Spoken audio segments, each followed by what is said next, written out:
Pack your bags, Mom.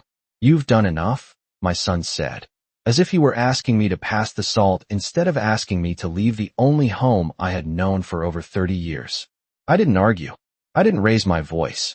I simply nodded, the way I had learned to do after a lifetime of keeping the peace, and I reached for my glass of water even though my hands had started to tremble. The dining room looked exactly the same as it always had. The oak table Daniel's father built with his own hands, the soft yellow light from the chandelier, the familiar creak in the floorboards. But something in the air had shifted, something cold and final. Ashley sat across from me, her posture straight, her expression carefully neutral, but her eyes gave her away. There was no hesitation there, no guilt, just quiet certainty, like this moment had been decided long before I ever sat down at that table. I remember thinking how strange it was that the room felt smaller, as if the walls themselves were closing in, pressing me out of a life I had spent decades building. It's just too much for you now, she added, her voice smooth, almost gentle, as if she were offering help instead of taking something away. I nodded again, because what else was there to do when the two people you had given everything to were sitting across from you like strangers making a business decision? I had turned 62 that morning. 62. I had woken up thinking about small things, maybe baking a cake, maybe calling my sister, maybe sitting on the porch with a cup of coffee and watching the sun come up the way my husband and I used to. I had not expected to be told, before the day was even over, that I no longer belonged in my own home. I'm Margaret Collins, and for most of my life, I believed that if you loved your family enough, if you sacrificed quietly and gave without keeping score, it would come back to you in some way. That belief doesn't disappear all at once. It fades slowly, in moments you try to ignore, in things you tell yourself don't mean anything. The missed phone calls, the holidays that somehow got rescheduled without you, the conversations that stopped when you walked into the room. I had noticed those things, of course I had, but I told myself stories to make them easier to accept. They're busy. They're stressed. It's not personal. But sitting there that night, watching my son avoid my eyes while his wife spoke for both of them, I realized something I had been refusing to see for years. This wasn't sudden. This was the end of something that had been unraveling quietly for a long time. We've already started looking into places for you, Daniel said, finally speaking, his voice low, almost apologetic, but not enough to change anything. Somewhere comfortable. Somewhere more appropriate. Appropriate. I let that word settle in my mind, turning it over slowly, the way you do when you're trying to understand how something so simple can carry so much weight. Appropriate meant smaller. It meant out of the way. It meant no longer part of their daily lives. I placed my napkin neatly beside my plate and stood up, my chair scraping softly against the floor. No one tried to stop me. No one asked me to sit back down. And in that silence, I understood more than anything they could have said out loud. I walked upstairs to my bedroom, each step steady, measured, as if I were following a routine I had practiced 1,000 times. The room still smelled faintly of my husband's cologne, a scent that had lingered long after he was gone, like a quiet reminder of a time when this house had been filled with something warmer than obligation. I sat on the edge of the bed and looked around at the photographs, the dresser, the curtains I had chosen years ago, and for the first time, I saw them not as pieces of my life, but as things I would have to leave behind. That was the moment something inside me shifted. Not loudly, not dramatically, just a quiet, steady realization that settled deep in my chest. If they were ready to move on without me, then maybe, just maybe, this was the last chance life was ever going to give me to choose something for myself. And for the first time in a very long time, I didn't feel afraid of that thought. I did not sleep that night. Not really. I just lay there staring at the ceiling while the faint glow of the streetlights slipped through the curtains and painted long shadows across the walls, the same walls that had once held laughter, arguments, birthdays, and quiet Sunday mornings, and now felt like they were already forgetting me. At some point, I must have closed my eyes because when I opened them again, the room was filled with that pale gray light that comes just before sunrise, the kind of light that makes everything look softer and more distant, as if the world is holding its breath before the day begins. For a moment, I forgot what had happened, and then it came back all at once, not like a sharp pain, but like a slow, heavy weight settling over my chest. I sat up carefully, my joints stiff, and reached for the robe hanging at the foot of the bed, the the one my husband had bought me years ago during a winter sale, insisting that I deserved something warm and comfortable even if I said we should save the money. I slipped it on and walked down the hallway, my steps quiet, almost cautious, as if I were already a guest in my own home. The kitchen looked untouched from the night before, the coffee maker still half full, the dishes neatly stacked, everything in its place, everything exactly as I had left it, and yet it felt different, like a space that no longer belonged to me. I poured myself a cup of coffee and stood by the window, watching the sky slowly shift from gray to soft blue, the same way I had done for years, but this time there was no sense of routine, no comfort in the familiar. Instead, there was a strange clarity, a kind of stillness that made it easier to see things I had been avoiding. I thought about Daniel as a little boy, the way he used to run into the kitchen in his pajamas, his hair sticking up in every direction, asking for pancakes on a school day because he said they made him feel lucky. I thought about the nights I stayed up late helping him with homework, the weekends spent at soccer games, the way I had rearranged my entire life around making sure he had everything he needed. Back then, it never felt like sacrifice. It felt like love. But standing there with my coffee growing cold in my hands, I realized how quietly that love had been taken for granted, how easily it had been turned into something expected, something assumed, something that no longer required acknowledgement. I heard footsteps behind me and turned slightly to see Ashley entering the kitchen, already dressed, her expression composed, as if nothing unusual had happened the night before. She gave me a small smile, polite, distant, the kind you offer a neighbor you barely know. "Good morning," she said, reaching for a glass of water. I nodded, returning the greeting with the same measured calm I had used at dinner, because I understood now that there was no point in asking questions that had already been answered. She moved around the kitchen with ease, opening cabinets, checking her phone, living her life as if the decision they had made was simply another item on a list, something to be handled efficiently and then forgotten. "Daniel left early," she added after a moment, her tone casual. "He had a meeting." Of course he did. Daniel had always been good at avoiding uncomfortable situations, even as a child. If something upset him, he would disappear into his room, close the door, and wait until everything felt normal again. I used to think he would grow out of that life would teach him how to face things head on, but some habits stay with you longer than you expect. I set my cup down gently on the counter and turned back toward the window, not because I wanted to look outside, but because it was easier than looking at her. "We should probably start going through your things today," she said, her voice still soft, still reasonable, as if she were suggesting we reorganize a closet instead of dismantling a life.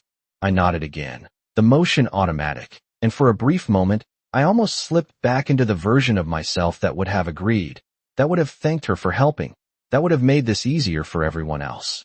But something held me in place, something quiet but firm, like a line I could finally see clearly. I did not argue. I did not refuse. I simply stood there, breathing slowly, letting the silence stretch just long enough for me to feel it fully, to understand what it meant. This was not just about a house. It was about being moved aside, about being reduced to something inconvenient, something temporary.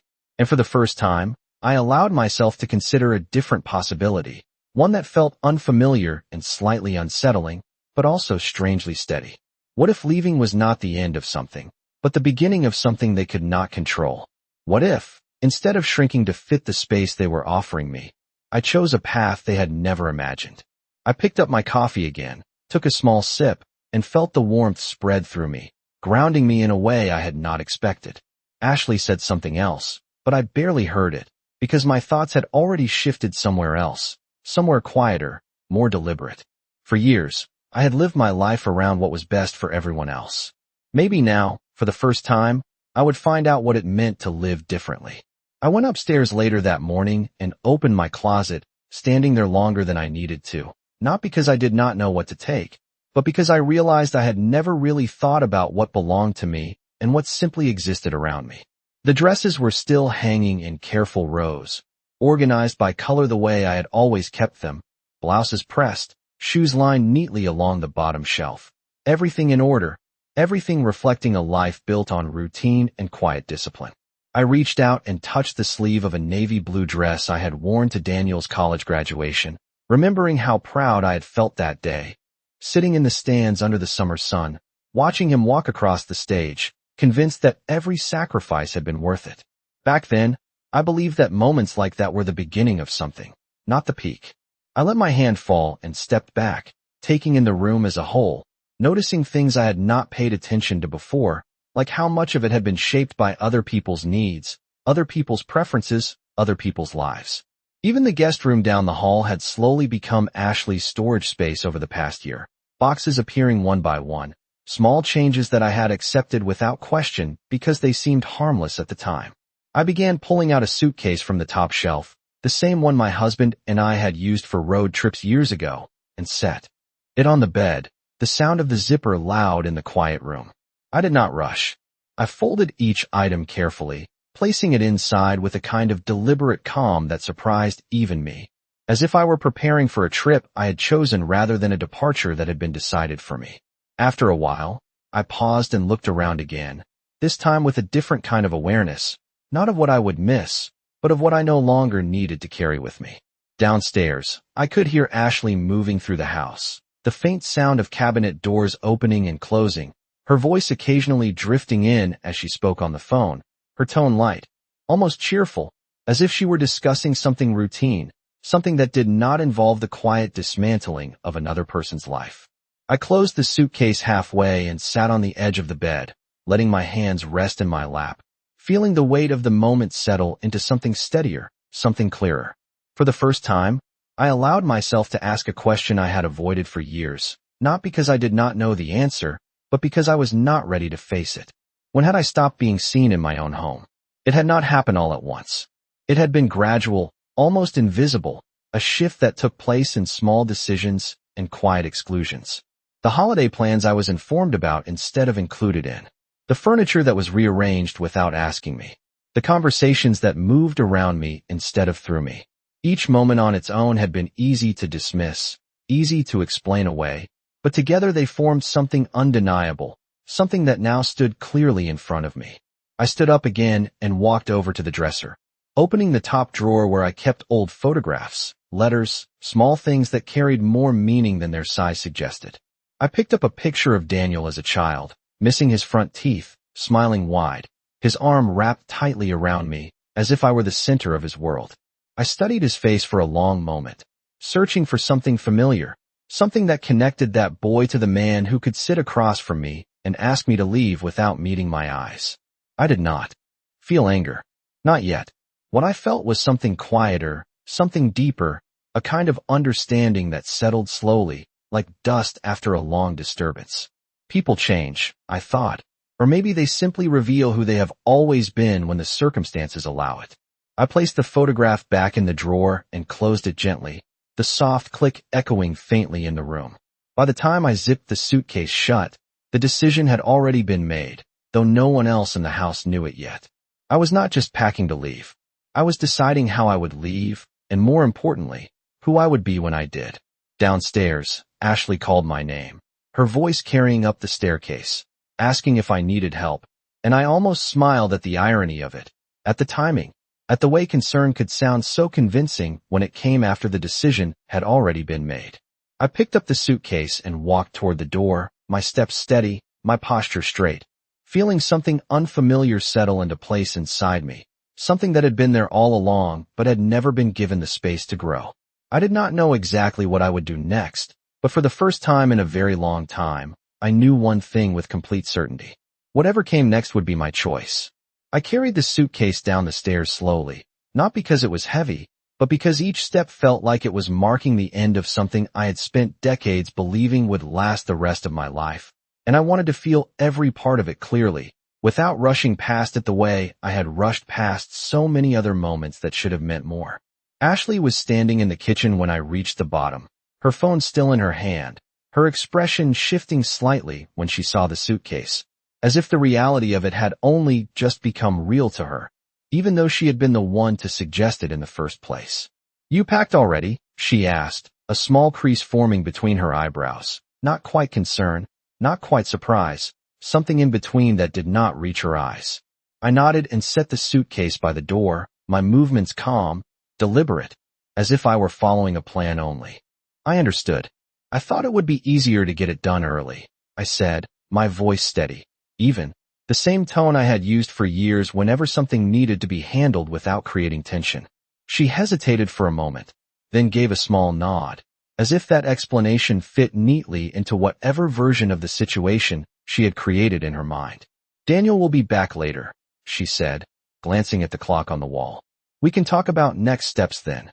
Next steps. I almost repeated the words in my head, turning them over the way I had with appropriate earlier, noticing how easily they reduced everything to a process, a sequence, something that could be managed and organized without ever acknowledging what it actually meant. I walked past her toward the living room, my eyes moving across the furniture, the photographs, the small details that had once made this place feel like home, and I realized how quiet everything seemed, not just in sound, but in presence, as if the house itself had already begun to let go of me. I stopped in front of the fireplace and looked at the framed photo sitting on the mantel, the one from years ago, taken on a summer afternoon in the backyard, Daniel standing between me and his father, his arms thrown around both of us, all three of us smiling into the camera without hesitation, without distance, without the kind of careful restraint that had slowly taken its place.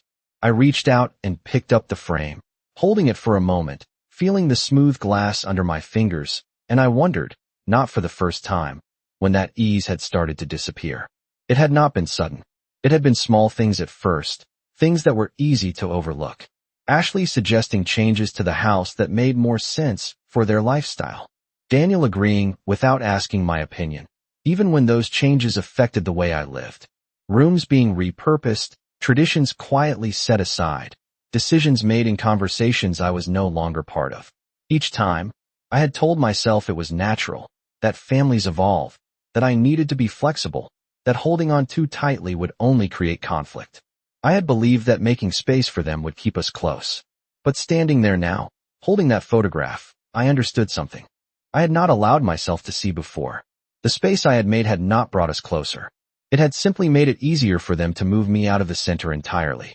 I placed the photo back on the mantel carefully, aligning it with the edge the way I always had, and stepped back, taking in the room one last time, not with sadness, but with a kind of quiet clarity that felt new and unfamiliar. Behind me, I could hear Ashley moving again, the soft sound of her footsteps crossing the kitchen floor, the faint hum of the refrigerator, ordinary sounds that suddenly felt distant, as if they belonged to a life I was already stepping away from. I walked back toward the front door and stood beside the suitcase, my hand resting lightly on the handle, not gripping it, just acknowledging its presence, the way you acknowledge something that represents more than it appears to.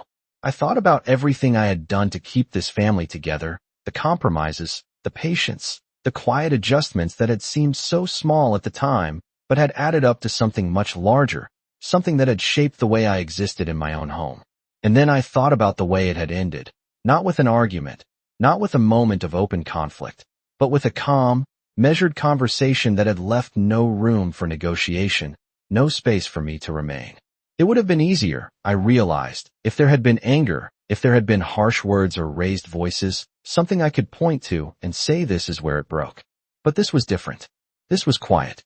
This was deliberate. And because of that, it was also clear. I did not belong here anymore, not in the way I once had, and pretending otherwise would not change that.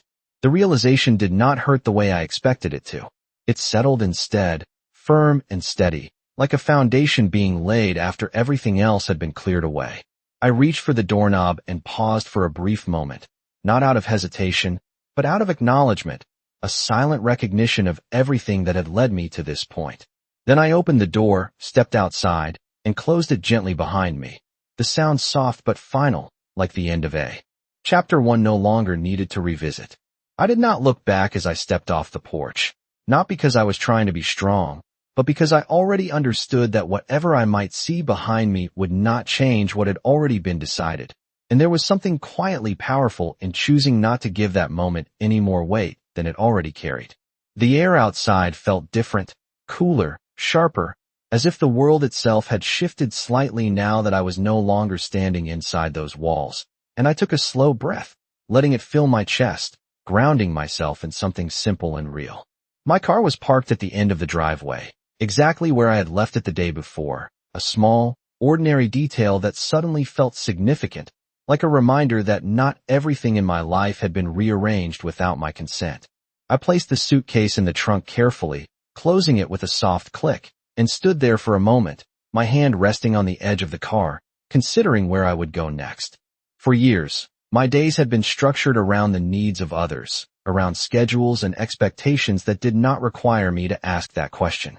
Now, standing there in the quiet morning light, I realized I had the space to decide, even if I did not yet have the answer.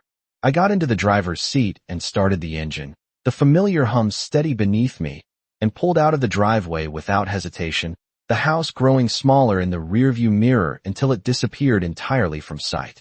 The road ahead was clear, the traffic light, and I drove without turning on the radio, letting the silence settle around me, not empty this time, but open, like a blank page waiting to be written. After a few minutes, I found myself heading toward the part of town I had not visited in years, the older section with tree-lined streets and small shops that had once been part of my routine before life became more contained, more centered around a single address. I parked in front of a quiet cafe, the kind with large windows and simple wooden tables, and stepped inside, the soft chime of the doorbell marking my arrival. The smell of fresh coffee and baked bread wrapped around me, warm and familiar, and for a moment, I felt something loosen in my chest, something that had been held too tightly for too long. I ordered a cup of coffee and sat by the window, placing my hands around the mug as if I could draw strength from its warmth, watching people pass by outside, each of them moving through their own lives without knowing anything about the one I had just stepped out of. It was a strange feeling, both isolating and freeing at the same time, like standing at the edge of something new without knowing exactly what it would become. I reached into my purse and pulled out my phone, staring at the screen for a moment before opening my email, scrolling through messages I had ignored or postponed, small tasks and reminders that had once seemed important but now felt distant, almost irrelevant. And then I saw it, an email I had nearly forgotten about, sent weeks ago, subject line simple and unassuming, something about a consultation appointment I had scheduled and then considered canceling. I opened it slowly, reading the details again, remembering the hesitation I had felt when I first made that appointment, the way I had almost talked myself out of it, convincing myself that it was unnecessary, that everything was fine, that there was no need to question anything. At the time, it had seemed like a small decision, something I could easily set aside. But now, sitting there with my life unfolding in a direction I had not planned, it felt different, like a thread I could choose to follow, something that might lead me to answers I had not yet fully understood. I took a sip of my coffee, letting the warmth settle into me, and for the first time since I had walked out of the house, I felt a sense of quiet focus begin to take shape. There had been signs, I realized, things I had noticed but not pursued, details that did not quite add up, but that I had chosen to overlook in the interest of keeping things peaceful. Financial statements that arrived later than expected, documents that had been moved or replaced without explanation, conversations that stopped when I entered the room. At the time, each of those moments had seemed too small to question on their own, too easy to dismiss. But now, with distance and clarity, they began to connect, forming a pattern that was no longer possible to ignore. I set the cup down gently and leaned back in my chair, my gaze steady, my thoughts no longer scattered but aligning into something sharper, something more deliberate. This was not just about being asked to leave. This was about understanding why, about seeing the full picture that had been kept just out of reach. And as that realization settled in, calm and certain, I understood that whatever came next would not be decided for me again. Not this time. The email stayed open on my phone long after the coffee in front of me had gone cold. The words on the screen simple, professional, almost forgettable to anyone else. But to me they carried a weight I could no longer ignore, because they represented something I had nearly chosen to walk away from, something that now felt like it had been waiting quietly for the exact moment I would finally be ready to see it clearly. I read it again, slower this time, paying attention to the details I had skimmed over before. The name at the bottom, Thomas Reed, the address of his office just a few blocks away, the confirmation of an appointment I had scheduled weeks ago, after noticing small inconsistencies in my financial statements that I had not fully understood at the time. I remembered sitting at my kitchen table late one evening, looking at numbers that did not quite align, transactions that seemed slightly out of place, and feeling a brief flicker of concern that I had quickly pushed aside because it felt easier to trust than to question. Now, that moment came back to me with a different kind of clarity, not as something vague or uncertain, but as the beginning of a pattern I had not allowed myself to follow. I finished the last sip of my coffee and set the cup down gently, my decision already forming before I consciously acknowledged it. And within minutes I was back in my car, the engine starting with a quiet hum as I turned onto the street listed in the email. The office building was modest, a brick structure with large windows and a small plaque near the entrance that listed several names, including his. Nothing flashy, nothing intimidating, just a place where conversations happened quietly and decisions were made without spectacle. I stepped inside and was greeted by a calm, orderly space, the kind that made you lower your voice without thinking, as if respect was built into the walls themselves. The receptionist looked up and offered a polite smile, asking my name.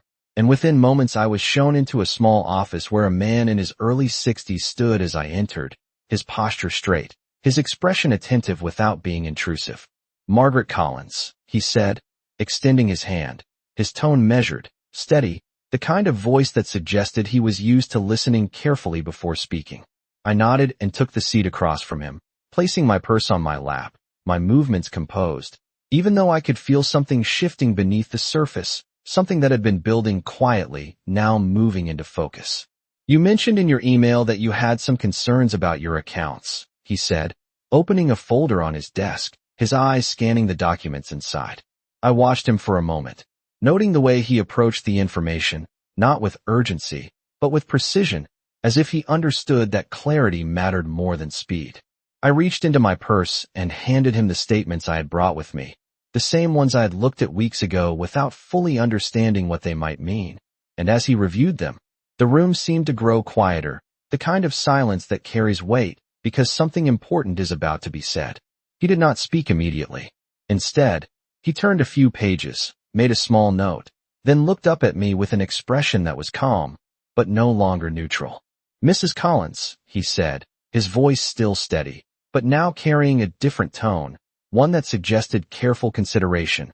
"When was the last time you personally authorized changes to your primary account access?" The question settled into the space between us, simple on the surface, but carrying implications that I could feel even before I answered. "I have not made any changes," I said, my voice even, my hands still, because something inside me had already begun to understand where this was leading. He nodded slowly, as if confirming something he had suspected, and turned the document slightly so I could see it more clearly, pointing to a section I had overlooked before, a line of text that indicated an additional authorized user had been added to the account several months ago. I stared at it for a moment, the words sharp and clear now that I knew what I was looking at, and I felt that same quiet clarity from earlier settle into something firmer, something that no longer allowed for easy explanations or comforting assumptions. "There have also been regular transfers," he continued, his tone unchanged. "Nothing large enough to trigger immediate concern, but consistent and directed toward an account that is not listed under your name." I did not ask who. I did not need to. The answer had already formed in the silence before he spoke, in the pattern that had been building long before I chose to see it. I sat there, my posture straight, my expression composed, and for the first time since I had walked out of that house, I felt something shift from realization into certainty. This was not a misunderstanding. This was not a series of small mistakes. This was deliberate. And as that understanding settled fully into place, calm and unshakable, I realized that the life I had just stepped away from had been changing long before I was asked to leave. And now, finally, I was beginning to see exactly how. I did not react the way most people might expect when Thomas finished speaking. There was no sharp intake of breath, no immediate questions, no visible shock, because somewhere between the moment I walked out of that house and the moment I sat down in that office, something inside me had already shifted into a different kind of awareness, one that did not need dramatic confirmation to understand the truth. I simply nodded, my hands resting calmly in my lap, as if we were discussing something routine, something manageable, even though I could feel the full weight of what he was telling me settling into place with quiet precision. "What are my options?" I asked, my voice steady, controlled. The same tone I had used for years to keep situations from unraveling. But this time it was not about maintaining peace. It was about maintaining clarity. He studied me for a brief moment, perhaps expecting more emotion, more visible reaction. But when he saw none, he responded in kind, his voice calm, professional, grounded in facts rather than assumptions. The first step is to secure your accounts. Immediately, he said, turning the folder toward me, pointing to specific sections with careful accuracy. We can remove unauthorized access, trace the transfers, and begin documenting everything. The important thing is that you act before any further changes are made. I listened without interrupting, absorbing each detail, not as information that overwhelmed me, but as pieces of a structure I was beginning to understand. For so long, I had approached life by responding to what others needed, adjusting, accommodating, smoothing over anything that threatened stability. This was different. This required something I had not allowed myself to fully step into before, a sense of ownership over my own situation, my own decisions, my own future. Do it, I said simply, the words coming without hesitation, without the need to soften them or explain them, because there was nothing left to negotiate, nothing left to preserve in the way I had once tried to preserve everything else. He nodded once, as if that answer confirmed something he had already suspected, and began outlining the process, each step deliberate, each action grounded in logic and protection rather than emotion. As he spoke, I felt a strange sense of calm settle deeper into me, not because the situation was resolved, but because it was finally clear. There is a difference between uncertainty and truth, and I had been living in the space between them for longer than I realized. Now, that space was gone. When I left his office, the air outside felt the same as it had earlier, cool and steady, but I felt different walking through it. Not lighter, not relieved, but more defined, as if the edges of my life had sharpened into something I could finally see and navigate with intention. I sat in my car for a moment before starting the engine, my hands resting on the steering wheel, not moving, not rushing, just allowing the moment to settle fully into place. They had expected me to leave quietly. That part had already happened. What they had not expected, what they could not have anticipated, was that I would not disappear. I drove away from the office with a clear direction in mind, not back toward the house, not yet, but toward a place where I could begin putting the pieces together on my own terms. Along the way, I stopped at a small office supply store, the kind I had not visited in years, and walked through the aisles slowly, selecting a simple notebook, a pen, a folder, items that seemed ordinary but felt significant in that moment because they represented something I had not done in a very long time, taking control of my own narrative in a deliberate, tangible way. Back in the car, I opened the notebook and wrote the date at the top of the first page, my handwriting steady, precise, the same way it had always been, but this time the words carried a different kind of meaning. I began listing everything I could remember, the small inconsistencies, the changes, the moments that had felt slightly off but had never been fully addressed. The dates of statements that arrived late. The times Ashley had offered to help organize paperwork. The occasions when Daniel had brushed off my questions with quick, vague answers. One by one, I wrote them down, not with anger, not with accusation, but with clarity, building a record of what had been overlooked for far too long.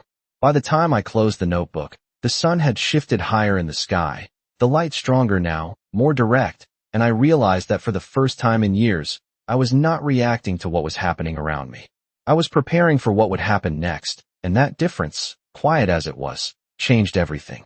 I did not return to the house that afternoon, not because I was avoiding it, but because I understood that timing mattered now in a way it never had before, and there was a quiet strength in choosing when to step back into a situation rather than being pulled into it without preparation. Instead, I drove to a small extended-stay hotel on the edge of town, the kind of place designed for people in transition, neutral in color, clean, predictable, a space that did not carry memories or expectations, and I checked in without hesitation, giving my name, accepting the key card, moving through the process with the same calm precision that had guided me through the rest of the day. The room was simple, a bed, a desk, a small kitchenette, everything arranged with efficiency rather than personality, and as I set my suitcase down near the door, I realized how different it felt to stand in a space that had no history attached to it, no emotional weight, no invisible ties pulling me back into old patterns. I unpacked only what I needed, placing a few items in the drawers, setting my notebook on the desk, my movements deliberate, controlled, as if I were establishing something new rather than replacing something lost. By the time evening settled in, I had already spoken to Thomas again, confirming that the initial steps had been taken, access removed, accounts secured, documentation in progress, each action moving quietly beneath the surface, unseen but effective, the kind of work that does not announce itself, but changes everything once it is complete. I sat at the desk with the notebook open in front of me, adding details I had remembered throughout the afternoon, small things that now stood out with sharper clarity. The way Ashley had insisted on handling certain bills, the times Daniel had dismissed my questions with a casual reassurance that now felt rehearsed rather than genuine, each entry building a clearer picture, not driven by emotion, but by fact. There is a difference between reacting and preparing, and I could feel that difference in every movement I made, in the way my thoughts no longer scattered but aligned, each decision connected to the next with purpose rather than uncertainty. Later that evening, my phone rang, Daniel's name appearing on the screen, and I let it ring for a moment before answering, not out of hesitation, but out of intention, choosing the moment rather than responding automatically as I had done so many times before. "Mom, where are you?" he asked, his voice carrying a trace of urgency that had not been there the night before, and I noticed it immediately, the shift in tone, the slight edge that suggested something had already begun to change. "I am staying somewhere for a few days," I replied, my voice even, controlled, offering no more information than necessary, because I understood now that information itself was a form of control. There was a brief pause on the other end of the line, just long enough to confirm that my answer had not aligned with his expectations. "You should have told us," he said, and I could hear the subtle adjustment in his words, the attempt to reframe the situation, to place me back into a role that required explanation, permission, approval. I did not respond immediately. I let the silence stretch, not as a tactic, but as a reflection of the space I was no longer willing to fill with automatic compliance. "I will come by tomorrow to collect the rest of my things," I said finally, my tone calm, direct, leaving no room for negotiation, no opening for discussion. Another pause followed, longer this time, heavier, and then he agreed, his voice quieter now, less certain, as if he were beginning to realize that the situation was no longer unfolding in the way he had anticipated. When the call ended, I set the phone down and leaned back in the chair, my gaze steady, my thoughts clear, and for the first time since everything had begun, I allowed myself to see the full shape of what was happening, not just the betrayal, not just the loss, but the shift in balance that had already started to take place. They believed they had moved me out of the center of the story. What they had not realized was that by doing so, they had also removed the limits I had placed on myself for years, the need to maintain harmony at any cost, the habit of stepping back to keep others comfortable. I closed the notebook and placed it carefully on the desk, the simple action carrying more meaning than it should have, because it marked a point of transition, a line that had been crossed quietly but definitively. Tomorrow, I would return to that house, not as someone being asked to leave, but as someone who understood exactly what had been done and what needed to be done next, and that difference, though invisible on the surface, was already beginning to reshape everything. The next morning, I returned to the house just as the sun was rising, not because I wanted to arrive early, but because I wanted the quiet, the kind of silence that exists before the world fully wakes up, when everything feels still and clear and untouched by the noise that usually fills it. My car rolled slowly into the driveway, the same driveway I had pulled into thousands of times before, but this time it felt different, not unfamiliar, just no longer mine in the way it once had been. I stepped out, closed the door gently behind me, and stood there for a moment, taking in the house from the outside. Noticing details I had stopped seeing years ago, the slight fade of the paint near the shutters, the way the morning light hit the windows, the small crack in the walkway that my husband had always said he would fix. For a brief second, I allowed myself to feel the memory of what this place had been, not as a source of pain, but as something complete, something that had already lived its full life. Then I walked up to the front door and let myself in with the key I still had, the lock turning smoothly, unchanged, even though everything else had shifted. Inside, the house was quiet, the kind of quiet that felt expectant rather than empty, and I could hear movement upstairs, faint, measured, as if someone was aware that something was about to happen but did not yet know how it would unfold. I set my bag down near the entrance and walked into the living room, my posture straight, my movements calm, not rushing, not hesitating, simply present. A few moments later, Daniel came down the stairs, his expression uncertain, his eyes searching my face as if trying to read something that was no longer being offered so easily. Ashley followed behind him, her arms crossed lightly, her stance controlled, but there was a tension there now that had not been present before, something subtle but unmistakable. "Mom," Daniel began, his voice careful, as if choosing each word before it left his mouth. "We should talk about how to handle everything moving forward." I nodded once, acknowledging the statement without stepping into the role it implied, and reached into my bag, pulling out the folder Thomas had prepared, placing it gently on the coffee table between us. "We will," I said, my tone even, measured. "But first, there are a few things you need to understand." The room shifted in that moment, not physically, but in something deeper, something that changed the balance of the space without a single raised voice. I opened the folder and slid a document across the table, watching as Daniel's eyes moved over the page, confusion appearing first, then something else, something sharper, something closer to realization. Ashley stepped forward slightly, her gaze fixed on the paper, her composure tightening just enough to reveal that the certainty she had carried before was no longer as solid as it had seemed. "What is this?" she asked, her voice controlled, but not as steady as it had been the day before. "It is a record of my accounts," I replied, my voice calm, unhurried, and the changes that were made to them without my authorization. I let the words settle, not forcing them, not emphasizing them, allowing the weight of them to do the work on their own. Daniel looked up at me then, his expression shifting again, this time towards something that resembled disbelief, but it was too late for denial to take hold in the way it once might have. "Mom, I do not know what you think," he began, but I raised my hand slightly, not in anger, not in accusation, just enough to pause the momentum of the words before they could take shape. "You do not need to explain," I said, my tone steady, not cold, but firm in a way that left no room for redirection. "Everything has already been reviewed." Silence followed, deeper this time, heavier, and in that silence, I could see the shift happen, the moment when understanding replaces assumption, when the structure someone believed was secure begins to reveal its fractures. I did not press further. I did not accuse or demand. I simply stood there, present, grounded, allowing the truth to exist without interference. After a moment, I closed the folder and picked up my bag, the action simple, deliberate, signaling something final without needing to be announced. "I will collect the rest of my things today," I said, my voice calm, composed.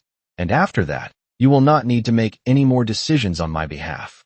I turned toward the stairs, leaving them where they stood, not defeated, not destroyed, but confronted with something they had not expected, a version of me that no longer fit the role they had prepared. As I moved through the house one last time, gathering what belonged to me, I felt no urgency, no hesitation, just a quiet certainty that had settled fully into place. When I walked out the front door again, suitcase in hand, I did not pause this time. I did not look back, because I understood now that I was not leaving something behind. I was stepping into something that had been waiting for me all along, something that did not require permission, did not depend on approval, something that finally, unmistakably, belonged to me.